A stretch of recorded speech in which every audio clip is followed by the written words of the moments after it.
love God with our entire being, our heart, our mind, our soul. But the big phrase that ends that commandment is, love your neighbor as yourself. That can run pretty deeply. What does that mean to you? Well, let's start with the first piece and admit something vital. We rarely, if ever, actually achieve loving God with our whole being. Let's face it, we have all kinds of things that call on us, don't we? And sometimes, and part of the difficulty of human life is that sometimes we raise some things up in our hearts and minds above God. And you know, God knows this.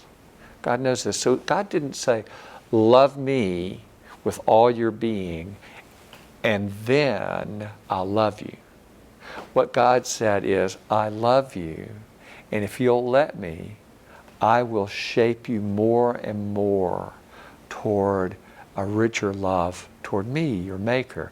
The same thing goes with our neighbor. You know, it is very difficult for us to love our neighbor as ourselves, especially when you realize God didn't have in mind just the ones that are like us and that we will like automatically. Our neighbor is everybody. In fact, the ones that are going to make us grow the most are the ones where we have to work to be in community with. That's not a mystery or a surprise for God either. God understands that we are a work in progress.